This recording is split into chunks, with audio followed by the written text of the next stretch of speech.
Did you know that one of the most iconic psychedelic rock bands of the 1960s was powered by more than just tie-dye and free love? It was shaped by brilliant minds, complex relationships, and souls who burned brightly before fading away? Jefferson Airplane wasn't just a band. It was a cultural movement that echoed through Woodstock, blared from Haight-Ashbury rooftops, and rewrote the rules of rock music forever. But behind those electrifying performances and revolutionary lyrics were individuals, some of whom are no longer with us. Still, the spirit of the band lives on. Some former members have kept the music alive through Jefferson Starship and solo projects, carrying the torch with resilience and reverence. Before we dive into the emotional journey of those we've lost, tell us in the comments what's your favorite Jefferson Airplane song? White Rabbit? Somebody to Love? Maybe something deeper in the discography?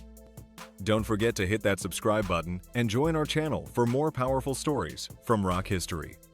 Formed in San Francisco in 1965, Jefferson Airplane soared to fame with their experimental sound and fearless performances.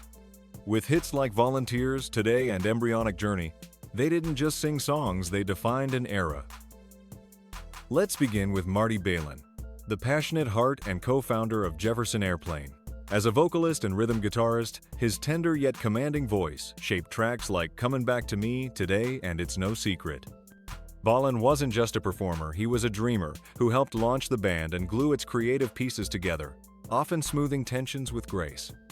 Marty passed away at age 76 on September 27, 2018, in Tampa, Florida, after complications from heart surgery.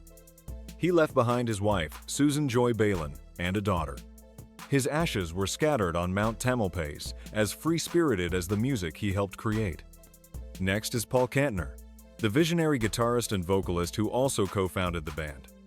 Kner brought a cosmic, rebellious edge to Jefferson Airplane's sound, co-writing revolutionary anthems like Volunteers and Crown of Creation. Beyond his musical contributions, Paul was a philosophical anchor who constantly pushed for political and artistic freedom.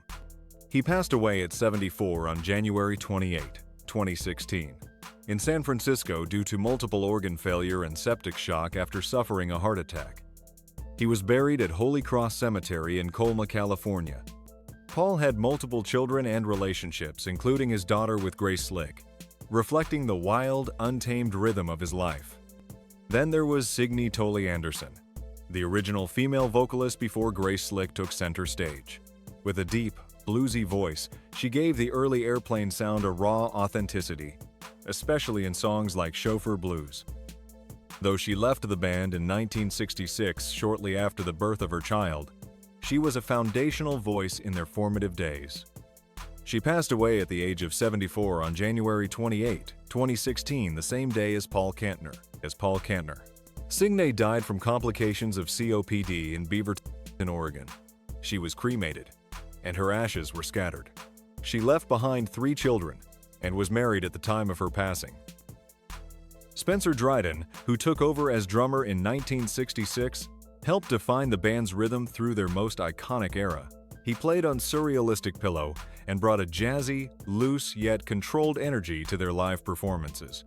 Spencer was also romantically linked to Grace Slick at one point, further intertwining the band's personal and musical dynamics. He left the band after the infamous Altamont concert and went on to play with New Riders of the Purple Sage.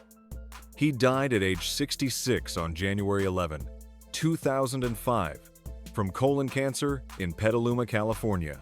He was cremated, and his ashes were scattered. Spencer left behind 3 sons and had endured personal and financial struggles later in life. Before Dryden, the original drummer was Skip Spence.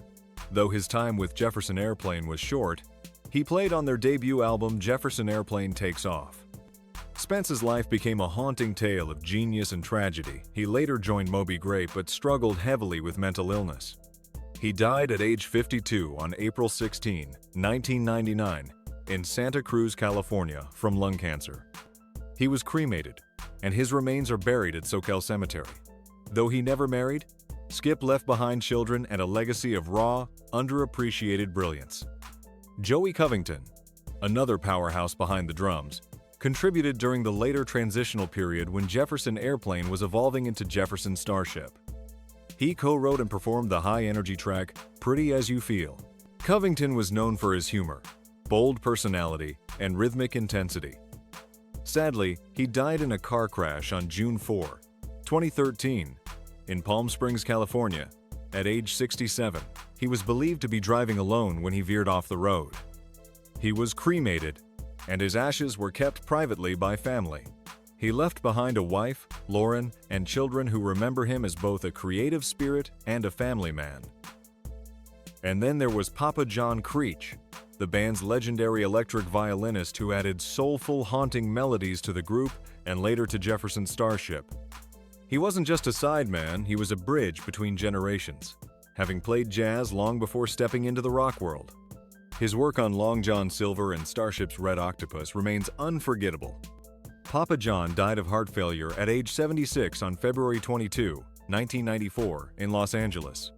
He was buried in Los Angeles, California. He left behind a wife and a musical legacy that fused genres and broke barriers. So, is Jefferson Airplane still flying? Not exactly, but their spirit evolved into Jefferson Starship, and later, Starship. While most original members have passed on, David Freiberg, who joined in the early 70s, continues to perform with Jefferson Starship. The band still tours today, keeping the legacy alive with songs like Miracles and Count on Me, blending the past with the present for fans old and new.